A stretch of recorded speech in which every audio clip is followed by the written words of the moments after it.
Crônicas do Amanhecer, por Feijão Centro Espírita Allan Kardec.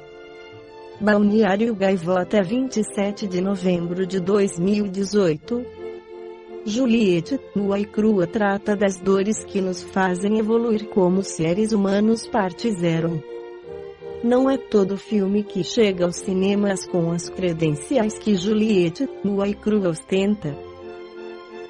Adaptado da obra homônima de Nick Hornby, escrito pelos excelentes Jimmy Taylor, Sidney Wise, entre umas e outras, e Tamara Jenkins, A Família Savage, produzido por Judy Apatow, o virgem de 40 anos, e dirigido por Jesse Peretz, que tem no currículo a direção de alguns dos melhores episódios de séries como Girls, Divorce Nurse Deck, o longa Transbordem Atrativos.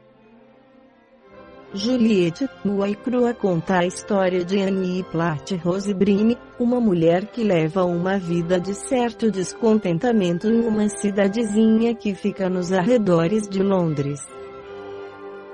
Ela trabalha em uma galeria local que está bem abaixo de seu talento e capacidade. Parece desencontrada de seu namorado Duncan Criswell, um professor de artes aparentemente sem grandes ambições na vida.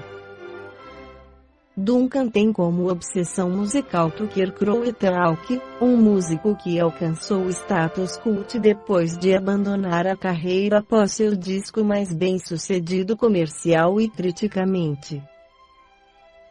Duncan faz parte de uma comunidade online dedicada a venerar Crow e a tentar decifrar os muitos mistérios de sua existência. De posse de uma versão demo de seu álbum mais famoso, Juliette, intitulado Juliette Naked, Duncan se lança em uma nova viagem obsessiva, mas é Annie que muito acidentalmente estabelece uma conexão com o desaparecido Crow. Os contatos são pela internet, disparam um sentimento que tem muita identificação, solidão e compreensão e pouco de platônico. Enquanto isso, Duncan busca apoio e pontos de convergências em uma relação extraconjugal.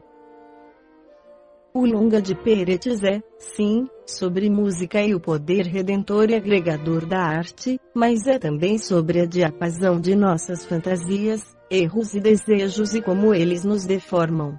É, também, sobre como essas dores nos municiam para sermos pessoas melhores para nós mesmos e para aqueles que queremos em nossas vidas.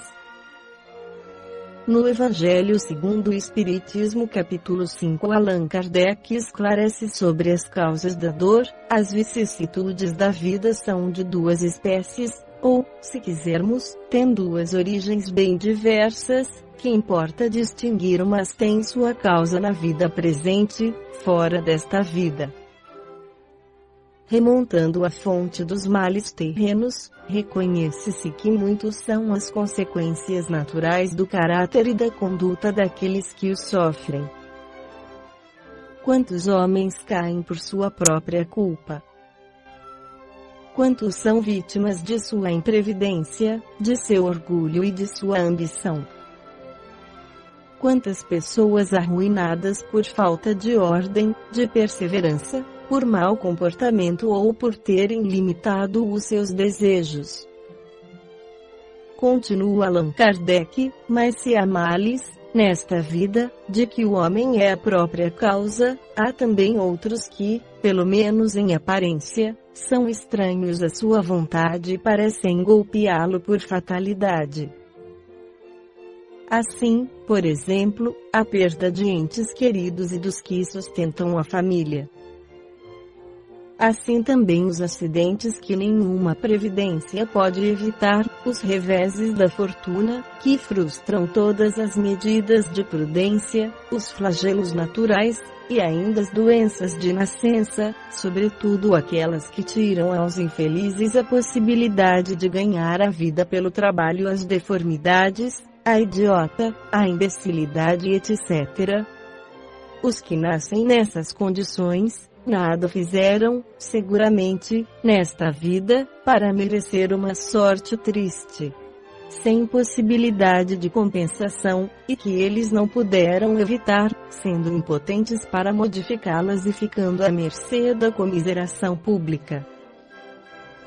Porque, pois, esses seres tão desgraçados, enquanto ao seu lado, sob o mesmo teto e na mesma família, outros se apresentam favorecidos em todos os sentidos. Que dizer, por fim, das crianças que morrem em tenra idade e só conheceram da vida ao sofrimento? Problemas, todos esses, que nenhuma filosofia resolveu até agora, anomalias que nenhuma religião pode justificar, e que seriam a negação da bondade, da justiça e da providência de Deus, segundo a hipótese da criação da alma ao mesmo tempo em que o corpo, e da fixação irrevogável da sua sorte após a permanência de alguns instantes na terra. Que fizeram elas, essas almas que acabam de sair das mãos do Criador, para sofrerem tantas misérias no mundo, e receberem, no futuro, uma recompensa ou uma punição qualquer, se não puderam seguir nem o bem nem o mal?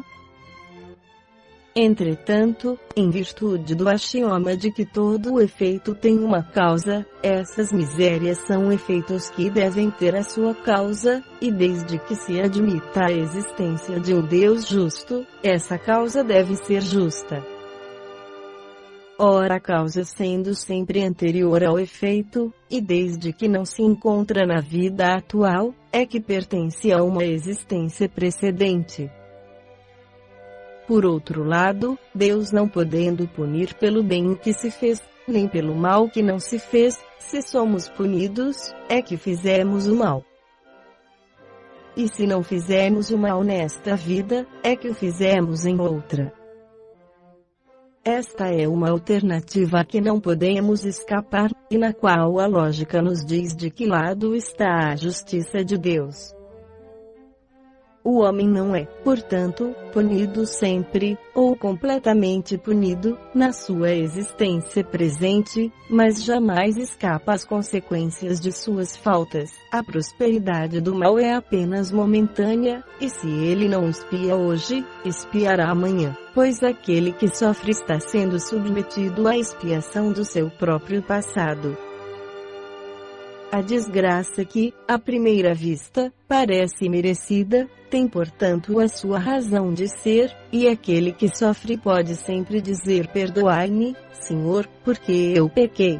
Os sofrimentos produzidos por causas anteriores são sempre, como os decorrentes de causas atuais, uma consequência natural da própria falta cometida. Quer dizer que, em virtude de uma rigorosa justiça distributiva, o homem sofre aquilo que fez os outros sofrerem.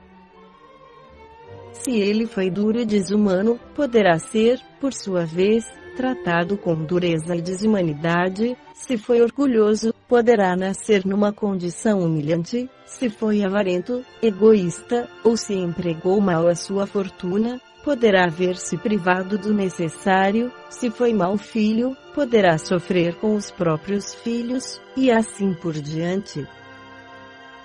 É dessa maneira que se explicam, pela pluralidade das existências e pelo destino da Terra, como mundo expiatório que é, as anomalias da distribuição da felicidade e da desgraça, entre os bons e os maus neste mundo. Essa anomalia é apenas aparente, porque só encaramos o problema em relação à vida presente, mas quando nos elevamos, pelo pensamento, de maneira a abranger uma série de existências, compreendemos que a cada um é dado o que merece, sem prejuízo do que lhe cabe no mundo dos espíritos, e que a justiça de Deus nunca falha. O homem não deve esquecer-se jamais de que está num mundo inferior, onde só é retido pelas suas imperfeições. A cada vicissitude, deve lembrar que, se estivesse num mundo mais avançado, não teria de sofrê-la, e que dele depende não voltar a este mundo, desde que trabalhe para se melhorar. As tribulações da vida podem ser impostas aos espíritos endurecidos, ou demasiado ignorantes para fazerem uma escolha consciente, mas são livremente escolhidos e aceitas pelos espíritos arrependidos, que querem reparar o mal que fizeram e tentar fazer melhor. Assim é aquele que, tendo feito mal a sua tarefa, pede para recomeçá-la, a fim de não perder as vantagens do seu trabalho. Essas tribulações, portanto, são ao mesmo tempo expiações do passado, que castigam, e provas para o futuro, que preparam. Rendamos graças a Deus que, na sua bondade, concede aos homens a faculdade da reparação, e não o condena irremediavelmente pela primeira falta. Não se deve crer, entretanto, que todo sofrimento por que se passa neste mundo seja necessariamente um indício de uma determinada falta. Trata-se frequentemente de simples provas escolhidas pelo Espírito, para acabar a sua purificação e acelerar o seu adiantamento. Assim, a expiação serve sempre de prova, mas a prova nem sempre é uma expiação. Mas provas e expiações são sempre sinais de uma inferioridade relativa, pois aquele que é perfeito não precisa ser provado. Um espírito pode, portanto, ter conquistado um certo grau de elevação, mas querendo avançar mais, solicita uma missão, uma tarefa, pela qual será tanto mais recompensado, se sair vitorioso quanto mais penosa tiver sido a sua luta. Esses são, mais especialmente, os casos das pessoas de tendência naturalmente boas, de alma elevada, de sentimentos nobres inatos, que parecem nada trazer de mal de sua precedente existência, e que sofrem com resignação cristã as maiores dores, pedindo forças a Deus para suportá-las sem reclamar. Podem-se, ao contrário, considerar como expiações as aflições que provocam reclamações e levam à revolta contra Deus. Esta foi a crônica do amanhecer de 27 de novembro de 2018, por Feijão Centro Espírita Allan Kardec.